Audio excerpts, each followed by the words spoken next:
South Africa टी20 league का qualifier number 2 मुकाबला जो कि खेला जाएगा द वंडर स्टेडियम जोहानसबर्ग में। यह मुकाबला होगा डरबन सुपर जायंट्स और जोबर्स सुपर किंग्स के बीच में।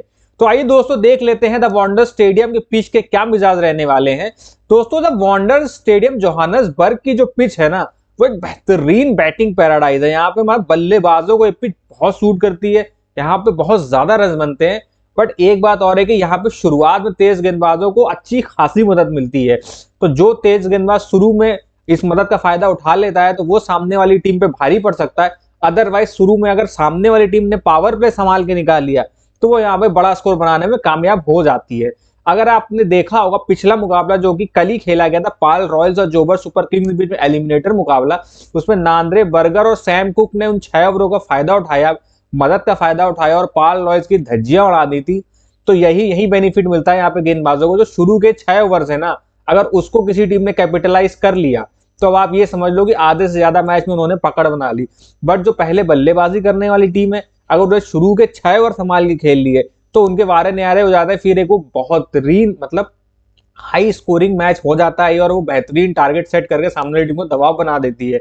हालांकि ये एक चेजिंग पैराडाइज माना जाता है। यहाँ पे कोई भी टीम आती है, वो चाहे कैसी कंडीशन हो, ओवरकास्ट कंडीशन हो, कुछ भी हो, सीधे टॉस करती है, टॉस जीतती है तो सीधे आंख बंद करके बोल देती है जी हम तो पहले फील्डिंग करेंगे। तो एक बेहतरीन चेजिंग वेन्यू है। आगे बढ़ते हैं और देख लेते हैं हेड टू हेड दोनों टीमों का क्या स्टैट है। तो दोनों टीमों ने कुल मिला के ऐसे टी20 में अब तक 4 मुकाबले खेले हैं, जिसमें जोबर सुपर किंग्स का पलड़ा भारी रहा है क्योंकि उन्होंने खेले गए 4 मुकाबलों में 3 में जीत हासिल करी है। वहीं डरबन सुपर जायंट्स का पलड़ा उतना अच्छा नहीं रहा, उन्होंने मात्र 1 में जीत हासिल करी है। अब दोस्तों अगर मैं रीसेंट फॉर्म की बात करूं तो डरबन सुपर जायंट की रीसेंट फॉर्म कमाल की चली आ रही थी। अब उन्होंने प्लेऑफ में क्वालिफाई किया था, बट उन्होंने जो फॉर्म है ना टीम की, वो थोड़ी सी ड्रॉप हुई है क्योंकि खेले गए 5 मुकाबलों में से पिछले 2 मुकाबले बैक टू बैक हारते हुए आ रहे हैं और जिसमें कि एक मुकाबला जो था वो क्वालिफायर 1 था, जिसकी वजह से अब उन्हें क्वालिफायर 2 खेलना पड़ रहा है। वहीं अगर मैं बात करूं दोस्तों जोबर सुपर किंग्स की, तो उनकी शुरुआत इस टूर्नामेंट में किसी बुरे सपने की तरह हुई थी, मगर सही समय पे इस टीम ने फॉर्म वापस हासिल करी है और खेले गए अपने पिछले 5 मुकाबलों में 3 मुकाबलों में उन्होंने जीत हासिल करी है। वहीं एक मुकाबला जो था वो वॉश आउट हो गया था बारिश की वजह से और एक में मात्र उनको हार मिली है। और जो 2 मुकाबले वो बैक टू बैक जीते हैं वो क्लिनिकली जीते हैं। उनमें से एक मुकाबला जो था वो डरबन सुपर जायंट्स के खिलाफ ही जीते थे और वो मुकाबला था जो करो या मरो की स्थिति थी। अगर वो ये मुकाबला हार जाते तो शायद वो ये क्वालिफायर नहीं खेल रहे होते। प्लस वो एक हाई स्कोरिंग मुकाबला था और इसी वेन्यू पे था जिसमें डरबन सुपर जायंट्स ने अप्रॉक्स 202 रन बना दिए थे और इन्होंने उसको बड़ी ही आसानी के साथ चेस कर लिया था। और पिछला मुकाबला वो एलिमिनेटर जीत के आ रहे पाल रॉयल्स के खिलाफ कल ही वो मुकाबला हुआ है और इसी वेन्यू पे हुआ है। तो इसका एडवांटेज जोबर सुपर किंग्स जरूर उठाएगा। प्लस ये जो वेन्यू है वो जोबर सुपर किंग्स का होम ग्राउंड भी है। अब दोस्तों आगे बढ़ते हैं और देख लेते हैं वेन्यू का क्या स्टैट रहने वाला है, वेन्यू किस कदर बिहेव कर रहा है हालिया के दिनों में। तो इस ग्राउंड में क्या है कि अब तक कुल मिला के जो वंडर्स स्टेडियम में कुल मिला के अब तक 6 मुकाबले खेले गए हैं, जिसमें पहले बल्लेबाजी करने वाली टीम को मात्र 1 मुकाबले में जीत हासिल हुई है। वही चेजिंग करने वाली टीम ने 5 मुकाबले यहाँ पे जीते हैं। मैंने बताया था ना एक चेजिंग पैराडाइज है। अगर एवरेज स्कोर की मैं बात करूं तो उस वेन्यू पे रहता है 179 रन और हाईएस्ट टोटल की बात करी जाए वो है 243 रन 5 विकेटों के नुकसान पे और लोवेस्ट टोटल की बात करी जाए वो है 78 रन 10 विकेटों के नुकसान पे। और ये स्कोर भी जोबर सुपर किंग्स ने ही बनाया था। और एक चीज और है, जोबर सुपर किंग्स अपने जो अब तक के मुकाबले बैक टू बैक जीता है वो चेस करते हुए जीता है, यानी जोबर सुपर किंग्स एक अच्छी चेजिंग साइड है और इस वेन्यू पे चेजिंग करना आसान होता है। तो अगर डरबन सुपर जायंट्स मुकाबला खेलती है और जोबर सुपर किंग्स को पहले बैटिंग करने का न्योता देती है तो उनके चांसेस ज्यादा हो जाते हैं मैच जीतने के। हम इस चीज का ही ध्यान में रखते हुए भी अपनी टीम बनाएंगे। दोस्तों स्कोरिंग पैटर्न की अगर मैं बात करूं तो 150 से कम यहाँ पे 2 बार बना है, जिसमें कि एक तो कल ही बन गया था, और 150 से 170 के बीच इस वेन्यू पे 2 बार बना है और अबव 190 भी 2 बार बना है, यानी कि तीनों का वेटेज बराबर है। सारे स्कोर यहाँ पे 2-2 बार बने हैं पिछले 6 मुकाबलों में से। आगे बढ़ते हैं दोस्तों और कुछ रीसेंट मैच देख लेते हैं कि उसमें क्या सिनेरियो रहने वाला है, हाई स्कोरिंग वेन्यू है, लो स्कोरिंग वेन्यू है। तो रिसेंटली जो सबसे रिसेंट 3 मुकाबले हैं उनका सेट मैं आपके लिए लेके आया हूं। तो कल ही मुकाबला हुआ था, वो हुआ था एलिमिनेटर मुकाबला पाल रॉयल्स और जोबर सुपर किंग्स के बीच में, जिसको जोबर सुपर किंग्स ने जीत लिया था। पाल रॉयल्स ने पहले बैटिंग करते हुए 138 रन बनाए थे और अपने 10 के 10 विकेट गंवा दिए थे और उस टारगेट का पीछा करने उतरे जोबर सुपर किंग्स ने 139 रन बना लिए थे और मात्र अपना 1 विकेट खोया था। यानी कि आप देख रहे हैं कि सेकंड बैटिंग करते टाइम विकेट कितना अच्छा हो जाता है और बॉलर्स को बिल्कुल भी हेल्प नहीं मिलती है। वहीं विकेटों की मैं बात करूं तो पेसर्स ने इस मुकाबले में 7 विकेटें हासिल करी थी और स्पिनर्स को मात्र 4 विकेटें मिली थी। उसमें से 1 विकेट ली थी शमशी ने ली थी, 2 विकेट ताहिर ने ली थी और 1 विकेट मोइन अली को मिली थी। अगला जो मुकाबला है उसकी बात करें तो वो भी खेला गया था डरबन सुपर जायंट्स और जोबर सुपर किंग्स के बीच में। इसमें डरबन सुपर जायंट्स ने पहले बल्लेबाजी करते हुए 203 रन बनाए थे 6 विकेटों के नुकसान पे, और जोबर सुपर किंग्स ने दोस्तों इसको बड़ी ही आसानी के साथ चेस कर लिया था। उन्होंने 209 रन बना लिए थे 3 विकेटों के नुकसान पे।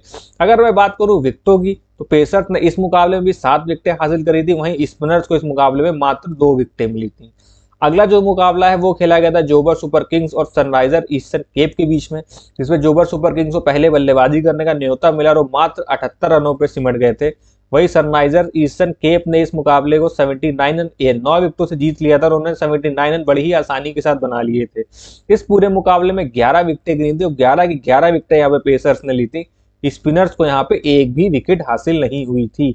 अगर मैं टोटल विकेटों की बात करूं तो पेसर्स को इस मुकाबले में कुल मिला के अब तक मिली हैं 25 विकेटें। ठीक है, 25 विकेटें जो हैं वो पेसर्स ने हासिल करी हैं। वहीं अगर मैं स्पिनर्स की बात करूं 3 मुकाबलों में तो स्पिनर्स को मात्र 6 विकेटें हासिल हुई हैं दोस्तों। तो अब आप देख सकते हैं कि कितना बड़ा फर्क है 19 विकेटों का। तो हम जब टीम बनाएंगे तो इस चीज का बिल्कुल ध्यान रखेंगे कि पेसर्स को ज्यादा वेटेज दें और स्पिनर्स अगर हमें लेना है तो क्वालिटी स्पिनर्स लें जो ज्यादा विकेटें ले सकता है, वो भी इस वेन्यू पे। आगे बढ़ने से पहले दोस्तों आप लोगों के लिए एक इन्फॉर्मेशन कि हमारा जो टेलीग्राम चैनल है वो लाइव हो चुका है। जल्दी से जल्दी जाइए, लिंक आपको डिस्क्रिप्शन में मिल जाएगा और पिन कमेंट्स में मिल जाएगा। हम लिंक पे क्लिक करिए और हमारे टेलीग्राम चैनल को ज्वाइन करिए। अब मैं आपको बताता हूं आपको उसको ज्वाइन करने का बेनिफिट क्या है। इस चैनल को ज्वाइन करने से आपको ये बेनिफिट है कि अपनी टीम से जुड़ी हुई कोई भी लास्ट मिनट अपडेट होगी वो हम आपको प्रोवाइड कराएंगे इसी चैनल पे। मैच से जुड़ी हुई कोई भी लास्ट अपडेट होगी वो हम आपको प्रोवाइड कराएंगे। हमारी फाइनल टीम आपको प्रोवाइड कराएंगे, साथ ही साथ पिच रिपोर्ट आपको बता देंगे, टीम में क्या चेंजेस हुए हैं उसके बारे में हम आपको इन्फॉर्मेशन दे देंगे। तो मतलब इस पे आपको सारी की सारी अपडेट मिलेंगी। जल्दी से जल्दी जाइए हमारे टेलीग्राम चैनल को ज्वाइन करिए। अगर आप लिंक में डिस्क्रिप्शन नहीं ढूंढ पा रहे हैं या पिन कमेंट तक नहीं जाना चाहते हैं तो आप सीधे जाइए टेलीग्राम चैनल पे, जो उनका सर्च बार होता है उस पर लिखिए @factualtarun @factualtarun। आपको हमारा चैनल मिल जाएगा, उसको ज्वाइन करिए। और मजे की बात पता है क्या दोस्तों, क्या है कि हमारा चैनल एकदम फ्री है, हम इसका कोई भी चार्ज नहीं लेते हैं, हम आपको फ्री ऑफ कॉस्ट सारी सर्विस प्रोवाइड करेंगे। तो जल्दी से जल्दी जाइए हमारे चैनल को ज्वाइन करिए और हमारी फैमिली का हिस्सा बनिए और ज्यादा से ज्यादा अमाउंट आप लोग विन करिए। चलिए आगे बढ़ते हैं वापस अपने वीडियो पे और अब देख लेते हैं दोस्तों डरबन सुपर जायंट्स की क्या प्लेइंग 11 रहने वाली है, क्योंकि गजब की फॉर्म में टीम चल रही थी और अब इसकी बैंड बजी हुई है। तो मुझे नहीं लगता पिछले मुकाबले से इस मुकाबले में डरबन सुपर जायंट्स अपना कोई भी चेंजेस करना चाहेगी। हाँ, एक चेंज वो कर सकती है और वो चेंज ये है कि वो नूर अहमद की वापसी करा सकती है और शायद रीस टॉपले को ड्रॉप कर दे। बट मैंने हालांकि अपनी प्लेइंग 11 में रीस टॉपले को जगह नहीं दी है क्योंकि उनका फॉर्म उतना अच्छा नहीं है। बट हो सकता है कि वो नवीन उल हक को ड्रॉप करके रीस टॉपली को अपनी टीम में जगह दे सकते हैं, या फिर ड्वेन प्रिटोरियस को ड्रॉप करके रीस टॉपली, नवीन उल हक, नूर अहमद और जूनियर डाला चारों के साथ वो जा सकते हैं। बाकी हो सकता है नूर अहमद को आज भी शायद ना खिलाएं क्योंकि पिच जो है वो स्पिनर्स को उतनी मददगार नहीं है और इनके पास ऑलरेडी एक स्पिनर केशव महाराज के रूप में है, वो तो खेलेंगे क्योंकि वो कैप्टन है। तो अगर प्लेइंग 11 पे आप नजर डालो तो टोनी डी जॉर्जी और मैथ्यू ब्रेस्की आपको ओपनिंग करते हुए नजर आएंगे। 3 नंबर पे आपको नजर आएंगे Quinton de Kock, 4 number JJ smuts, 5 number आपको हेनरिच क्लासन, ड्वेन प्रिटोरियस, कोई भी आ सकता है, तो वो ऊपर नीचे हो सकता है सिचुएशन के हिसाब से। तो उसका ड्वेन प्रिटोरियस आएंगे, फिर हेनरिच क्लासन, फिर बियान मल्डर, केशव महाराज, जूनियर डाला, नूर अहमद और नवीन उल हक। ये प्लेइंग 11 आपको खेलती हुई दिखाई दे सकती है। अब आगे चलते हैं और एक एक करके इन प्लेयर का एनालिसिस करते हैं, इनकी रिसेंट फॉर्म क्या कह रही है। दोस्तों टोनी डी जॉर्जी तो बिल्कुल ही आउट ऑफ फॉर्म में चल रहे हैं, बिल्कुल इनके बैट से रन नहीं बन रहे हैं। और अगर आप स्मॉल लीग की टीम बना रहे हैं तो टोनी डी जॉर्जी को आप उसी कंडीशन में लेना जब आप भाई बहुत बड़ा रिस्क लेना चाहते हैं। अदरवाइज टोनी डी जॉर्जी को बिल्कुल मत लेना। हाँ, ग्रैंड लीग में इनको as a differential pick try कर सकते हैं कि भाई अभी तक नहीं चल रहे हैं, सिलेक्शन परसेंटेज बहुत कम होगा, कैप्टन वाइस कैप्टन बहुत कम लोग बनाएंगे। तो आप अगर ग्रैंड लीग खेलते हैं तो अपनी 8-10 टीम जो आप लगाते हैं उनमें से किसी एक टीम में इनको लेके कैप्टन या वाइस कैप्टन बना के छोड़ दीजिए। अदरवाइज कैप्टन वाइस कैप्टन नहीं बना रहे हैं तो उनको टीम में लेने का भी कोई फायदा नहीं है। हालांकि रिसेंट फॉर्म की अगर मैं बात करूं तो वो होती है 3 रन, 15 रन, 8 रन, फिर 6 रन, फिर 10 रन, फिर 20 रन, 0 रन, 15-15। मतलब डरबन सुपर जायंट ने इनको भरपूर मौके दिए, पर ये बिल्कुल ही आउट ऑफ फॉर्म में चल रहे हैं। भाई डरबन सुपर जायंट की किस्मत अच्छी हो, आज के मुकाबले में परफॉर्म कर जाए, उनकी टीम आगे चली जाए फाइनल्स में, अदरवाइज टोनी जॉर्जी बिल्कुल भी फॉर्म में नजर नहीं आ रहे हैं। वहीं बात करूं मैथ्यू ब्रेत्सकी की, तो भाई ये एक हमारे फिक्स प्लेयर हो जाते हैं, इनको ड्रॉप करने की आप गलती बिल्कुल मत करिएगा। हालांकि लास्ट 2 मुकाबले में इनके बैट से रन नहीं आए हैं, अदरवाइज ये टूर्नामेंट उनके लिए शानदार गया है। रिसेंट फॉर्म आप देख लो, 0 run, 9 run, 73 run, 78 run, 12 run, 48 run, और ये भाई ऐसे प्लेयर हैं जो कि सामने वाली टीम को धराशायी कर सकते हैं। तो मैथ्यू ब्रेत्सकी आज के लिए ट्रम्प साबित हो सकते हैं। 2 मैच में परफॉर्मेंस नहीं दी है, जिसकी वजह से थोड़ा बहुत कहीं ना कहीं इनका सिलेक्शन परसेंटेज कम आया है, बट उसके बावजूद भी आप चाहे स्मॉल लीग खेल रहे हो या ग्रैंड लीग खेल रहे हो, आप ब्रेत्सकी को ड्रॉप करने की गलती मत करिएगा। चाहो तो आप इन्हें सीवीसी भी ट्राई कर सकते हो, ये अच्छा ऑप्शन है। वही बात करो क्विंटन डिकॉक की, तो भाई बड़ा प्लेयर है, रिसेंट में बिल्कुल लगा हुआ नहीं है। इनको लेने का बस एक ही मतलब बनता है कि बड़ा प्लेयर है, चलता है तो बहुत लंबा चलता है, किस दिन चल जाएगा हम कुछ कह नहीं सकते। तो आप क्विंटन डिकॉक को देखिए, मैं ये भी नहीं कहूंगा छोड़ दीजिए, और मैं ये भी नहीं कहूंगा बिल्कुल लीजिए। अगर आप स्मॉल लीग की टीम खेल रहे हैं तो आप इनको मतलब अपनी टीम में अगर जगह बन रही है बाकी प्लेयर से कंपैरिजन में, तो रख लीजिएगा, अदरवाइज ड्रॉप करके चलिएगा। रिसेंट में उतना कमाल का नहीं, बट पिछले मैच में हैंडी दिखाई दिए थे, जिस हिसाब से मुझे लग रहा है कि इनको एक चांस आप दे सकते हो अपनी टीम में रखे। हालांकि सीवीसी भले ना बनाओ, ग्रैंड लीग में ट्राई कर सकते हो, बट स्मॉल लीग में सीवीसी मत बनाइएगा, क्योंकि वो बहुत बड़ा रिस्क हो जाएगा। और आप रिस्क ले सकते हैं तो बना लीजिएगा, अदरवाइज मत बनाइएगा।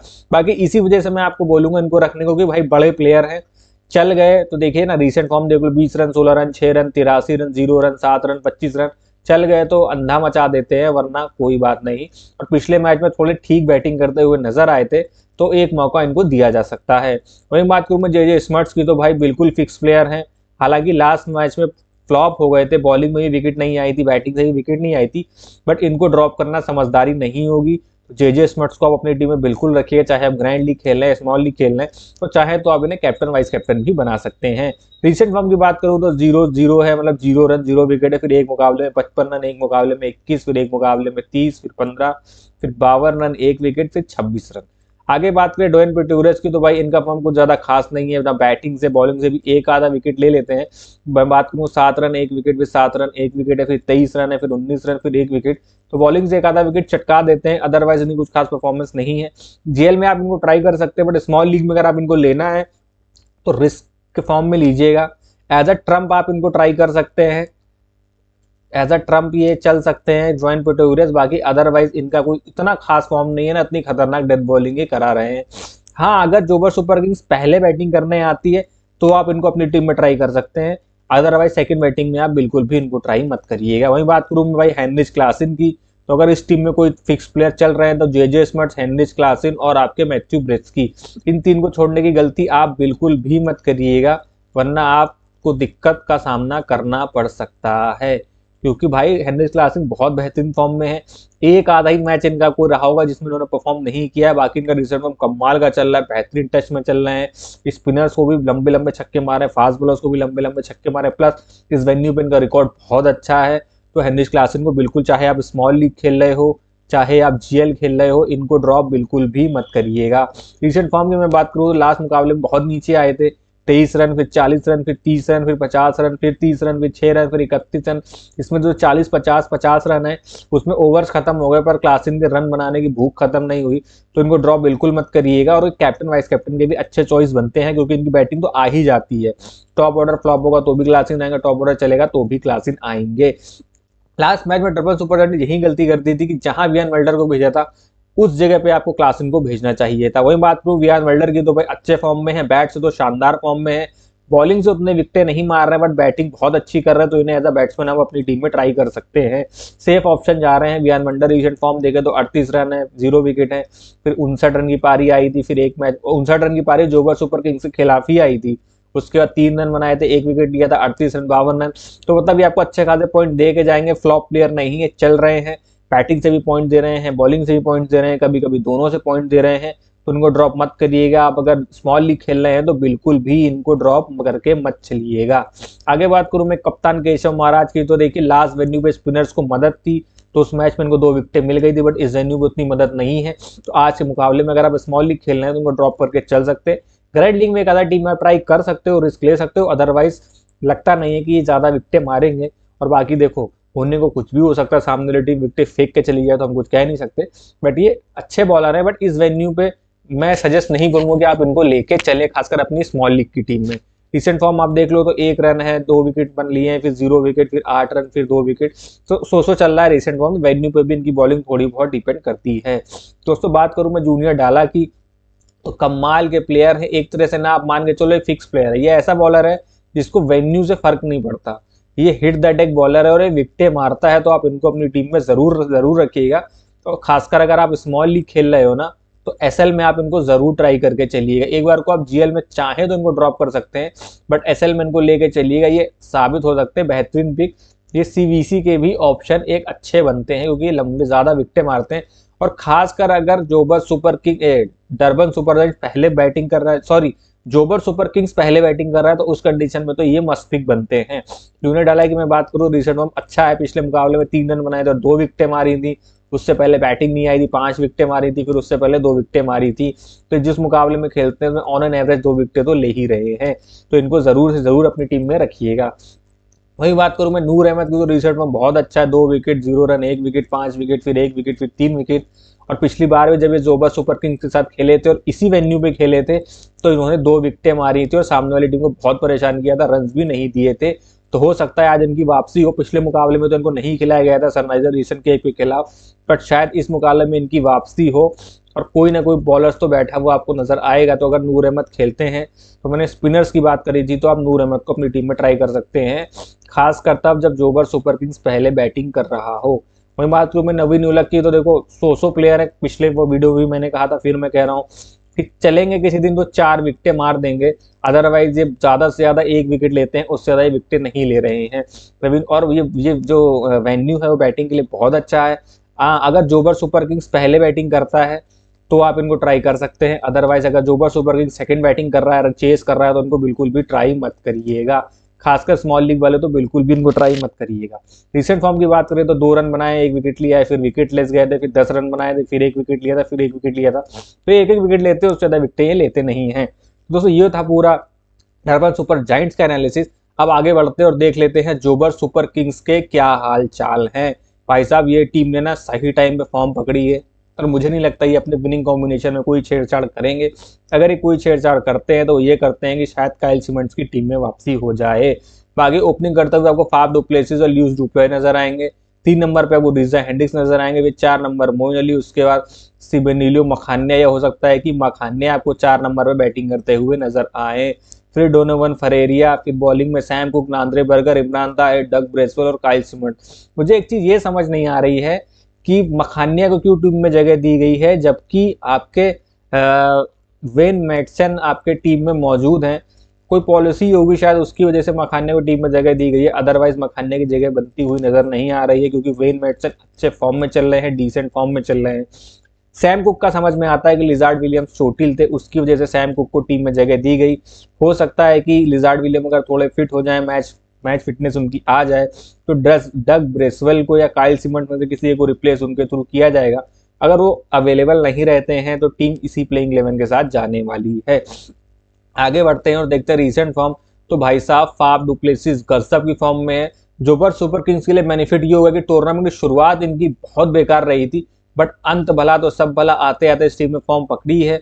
और भाई फाफ डु प्लेसिस और ल्यूइस डुप्लेसी तो अकेले ही सामने वाली टीम को खत्म करने में लगे हुए हैं। रिसेंट फॉर्म आप इनका देख लो तो back to back 2 half centuries हैं, उसके बाद 0 रन, फिर 50 रन की पारी आई, फिर 25 रन, फिर 17 रन, फिर 9 रन। तो डुप्लेसी आपके लिए मस्त पिक बन जाते हैं। हाँ, अगर जोबर सुपर किंग्स पहले बैटिंग कर रहा है तो उस सिनेरियो में आप फाफ डुप्लेसी या लुइस डुप्लेसी दोनों को लेके मत चलिएगा, क्योंकि पहले बैटिंग करते हुए इस टीम का रिकॉर्ड बहुत ज्यादा खराब है इस साल खासकर। और इस वेन्यू पे इन दोनों बैट्समैन का भी रिकॉर्ड उतना अच्छा नहीं रहा है पहले बैटिंग करते हुए। तो अगर ये टीम पहले बैटिंग करती है तो आप मतलब दोनों को एक रिस्क मेरे कहने पे ले सकते हैं कि किसी एक को ड्रॉप करके, एक जीएल में, स्मॉल लीग में तो नहीं बोलूंगा, बट जीएल की टीमों में आप इनमें से किसी एक को ड्रॉप करके चलिएगा अल्टरनेट वाइज। क्योंकि ऐसा रिसेंटली देखा गया है कि टीम जब पहले बैटिंग करती है तो ये दोनों में से कोई ना कोई फ्लॉप जाता है, और कभी कभी तो दोनों ही फ्लॉप जाते हैं। मैं पर्सनली बताऊं तो मैं अपनी एक टीम में, अगर ये पहले बैटिंग कर रहे होंगे तो मैं अपनी एक टीम में इन दोनों को ही ड्रॉप करके चलूंगा। बाकी बड़े प्लेयर हैं तो दोनों को ड्रॉप करना बड़ा रिस्क है, पर वो मैं रिस्क लूंगा कि पहले बैटिंग करेंगे, बट सेकंड बैटिंग कर रहे हैं तो भाई मैं 9 दोनों को ड्रॉप करने वाला हूं और इनमें से किसी एक को कैप्टन बना के भी चलूंगा। वही 3 नंबर में आपको 2 नंबर में फिर आपको फिर रीजा हेंड्रिक्स खेलते हुए नजर आएंगे 3 नंबर पे। इनका रिजल्ट में बिल्कुल भी अच्छा नहीं, बिल्कुल भी रन नहीं आए, बट अगर पहले बैटिंग करेगी जोबर सुपर किंग्स तो मैं रीजा हेंड्रिक्स के साथ जाऊंगा और मैं फाफ डुप्लेसी को ड्रॉप कर दूंगा। अगर पहले बैटिंग नहीं करती है तो उस कंडीशन, अगर ये चेस करने आते हैं तो उस कंडीशन में मैं रीजा हेंड्रिक्स को ड्रॉप करूंगा और फाफ डुप्लेसिस और लूज डुप्ले दोनों के साथ जाऊंगा। बट अगर ये टीम पहले बैटिंग करने आती है तो उस सिनेरियो में मैं फाफ डुप्लेसिस को ड्रॉप करके रीजा हेंड्रिक्स के साथ जाऊंगा। इनका रिसेंट फॉर्म बिल्कुल भी अच्छा नहीं है। बात करें लूज डुप्ले की तो भाई गजब के फॉर्म में बैक टू बैक परफॉर्मेंस करते रहे। शुरुआत जब टीम फॉर्म में नहीं थी तब भी लूज डुप्ले हमेशा सही फॉर्म में रहे, तो इनको ड्रॉप में बिल्कुल नहीं करूंगा, चाहे टीम पहले खेले या टीम बाद में खेले। चाहे फिर मैं बात करूं जीएल की या मैं बात करूं एसएल की, लूज डुप्लॉय मेरी तरफ से कभी भी ड्रॉप होने वाले नहीं है।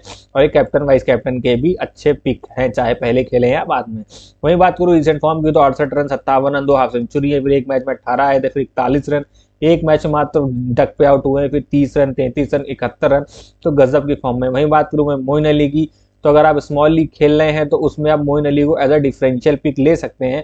अदरवाइज मोइन अली का इस वेन्यू पे उतना बनता नहीं, हालांकि लास्ट मुकाबले में एक विकेट आई थी, बट बैटिंग से उतने खासा ना मौके मिल रहे हैं ना परफॉर्मेंसेज आ रही हैं। रिसेंट फॉर्म देख लीजिए, एक विकेट है, फिर एक मैच में 26 रन है, एक मैच में 0 रन है, फिर 0 विकेट है एक मैच में, फिर एक मैच में 23 रन देके 2 विकेट है, फिर 25 रन है, फिर 0 विकेट है।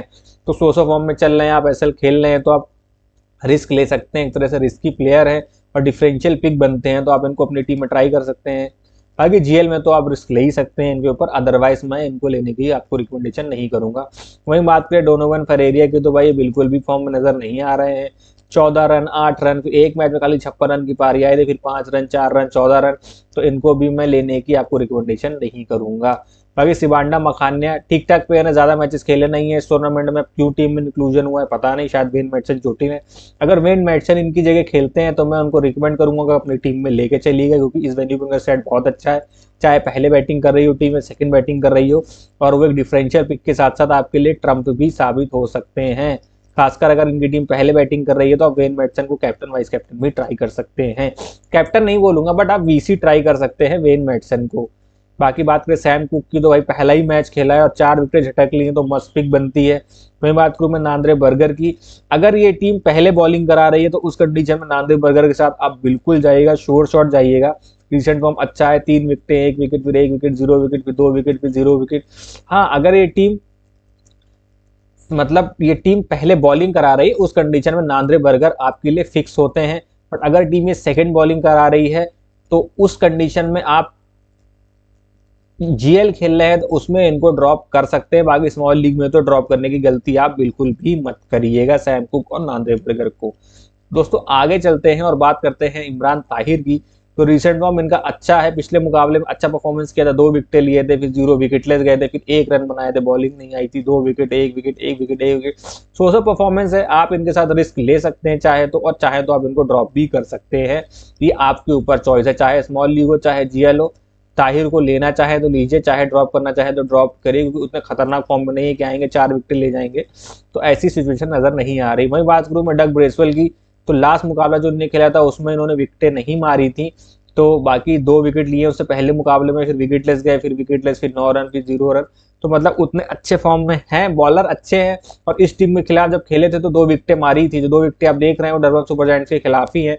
बाकी अभी पार्लॉय से अपडेट करना भूल गई हमारी टीम, पार्लॉयस के खिलाफ जो मैच था उसमें उनको एक भी विकेट नसीब नहीं हुई थी, क्योंकि सारे विकेट लगभग नांद्रे बर्गर और सैम कुक ही लेके चले गए थे। तो डग ब्रेसवेल आज के मुकाबले में ट्रम्प साबित हो सकते हैं। अगर ये टीम सेकंड बॉलिंग कर रही है उस कंडीशन में आप इस टीम में डग ब्रेसवेल को ले सकते हैं। कोई बात करूं मैं काइल सीमंड की, रीजन फॉर्म ठीक है, इनको आप ड्रॉप करके चलिएगा, शायद ये खेले भी ना, खेलते भी हैं तो ये कुछ खास परफॉर्मेंस नहीं कर रहे हैं, तो आप इनको ड्रॉप करके जा सकते हैं काइल सीमंड्स को। तो दोस्तों ये था दोनों टीमों का एनालिसिस। मैंने आपको बता दिया कि इनको जेल में ट्राई करना है, कि इनको स्मॉल लीग में ट्राई करना है। बट अगर Joburg super Kings second batting कर रहा है, फर्स्ट बैटिंग कर रहा है, तो उस कंडीशन में देखिए ना, आप रिस्क ले सकते हैं किसी एक ओपनर को ड्रॉप कर दें इनकी टीम में और उनकी वजह रीजा हेंड्रिक्स के साथ चले जाएं।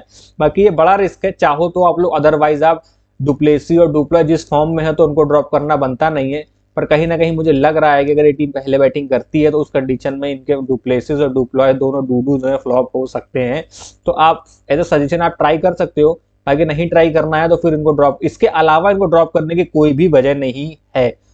तो आगे चलते हैं दोस्तों और देख लेते हैं वेन्यू पे कौन से प्लेयर अच्छी परफॉर्मेंस दे रहे हैं। तो इस वेन्यू पे देखा जाए तो दोस्तों जेजे स्मर्ट की परफॉर्मेंस बहुत अच्छी आई है। 5 मैचेस में 41.2 का उनका एवरेज है और 174.57 के स्ट्राइक रेट से, तो ये मस्ट पिक बनते हैं इसी वजह से इस वेन्यू पे। हालांकि लास्ट मुकाबले में जेजे स्मर्ट 0 रन पे आउट हुए थे, और वो आउट वो नहीं हुए थे, उनको आउट एडन मार्करम ने किया था गजब का कैच लेके। वो कैच बनता नहीं था बट फिर भी उन्होंने लेके इनको निपटा दिया था, तो इसलिए जेजे स्मर्ट को ड्रॉप करना कोई समझदारी नहीं है। वहीं बात करूं मैं ल्यूइस डुप्लॉय की, तो इनको भी ड्रॉप करना समझदारी नहीं है, चाहे टीम पहले खेले या बाद में खेले। मैंने पहले ही बोला है डुप्लॉय को बिल्कुल भी ड्रॉप करने की गलती मत करिएगा। 5 मैच खेले और 41.2 की एवरेज है, स्ट्राइक रेट 148.2 का है, तो इस वेन्यू पे इनके आंकड़े बहुत ही ज्यादा शानदार है। वही बात करूं वेन मैडिसन की, अगर वो खेलते हैं तो इनको भी ड्रॉप मत करिएगा, मैंने कहा है। नहीं खेल रहे हैं तो बात अलग है। 2 मैचेस में 38 की एवरेज है, 146.15 के स्ट्राइक रेट से, तो भाई वेन मैडिसन कमाल के प्लेयर हैं। तो इन 3 प्लेयर को आप ड्रॉप करने की गलती अपनी टीम से मत करिएगा। हाँ, इनमें से कोई नहीं खेल रहा है तो बात अलग है। अगर ये तीनों प्लेइंग 11 में है तो ये तीनों आपकी टीम में होने चाहिए, फिर चाहे आप एसएल की टीम बना रहे हो या फिर आप जीएल की टीम बना रहे हो। आगे चलते हैं बॉलर्स की बात करें तो भाई सैमुअल कुक इस वेन्यू पे एक ही मुकाबला खेला है जो कि कल ही खेला था, और सीधे भाई 4 विकेट झटक दिए, सामने वाली टीम को बैकफुट पे लाके रख दिया। तो भाई समझदारी की बात है कि उनको क्यों ही ड्रॉप करना। वही बात करें एस्टन एगार की, जो मार्कस स्टोइनिस की रिप्लेसमेंट के तौर पर टीम में आए हैं, उनका भी रिकॉर्ड इस वेन्यू पे अच्छा है। 2 मैचेस में एवरेज 3 विकेटें हैं और 8.2 का इकोनॉमी इनका भी है। और बात करें जिराल्ड कोहली की, तो वो खेल ही नहीं रहे तो उनकी क्या ही बात करें। बाकी स्टैट बता देते तो 5 मैचेस में 2 का एवरेज है और 7.8 की इकॉनमी है, तो इकॉनमी भी अच्छी है, एवरेज भी अच्छा है। तो दोस्तों सैमुअल कुक और एस्टन अगर खेलते हैं तो भाई चाहो तो आप ट्राई कर सकते हो, बाकी स्पिनर्स के लिए उतना कुछ है नहीं। तो खेलेंगे तो तब पता चलेगा कि प्लेइंग 11 में है भी कि प्लेइंग 11 में नहीं है। दोस्तों ये था पूरा एनालिसिस। अब देख लेते हैं अपनी टीम पे कि हमारी टीम क्या रहने वाली है कल के मुकाबले में, जो हमने बनाई है एनालिसिस करके। तो दोस्तों मैंने ब्रेजी को कैप्टन बनाया है और ये मेरे विकेट कीपर रहने वाले हैं। वहीं अगर हम बैटिंग सेक्शन की बात करें तो बैटिंग सेक्शन है Faf du Plessis, Heinrich Klaasen, Wiaan Mulder और ल्यूइस डुप्लॉय। ये सिनेरियो तब का है कि जब आपकी ये टीम चेस कर रही है, ठीक है। अगर ये टीम पहले खेल रही होगी तो मैं शायद फाफ डू प्लेसिस को ड्रॉप कर दूं, इनकी जगह रीजा हेंड्रिक्स के साथ चला जाऊं, या वेन मैडिसन खेलेंगे तो उनके साथ चला जाऊं। वही बात करें मैं ऑलराउंडर सेक्शन को तो Doug Bracewell, JJ Smuts, John Smuts और मोइन अली, ये 3 ऑलराउंडर के साथ जाऊंगा। अगर वेन मैडिसन खेल रहे होंगे तो उस कंडीशन में मोइन अली को ड्रॉप करके चल सकता हूं।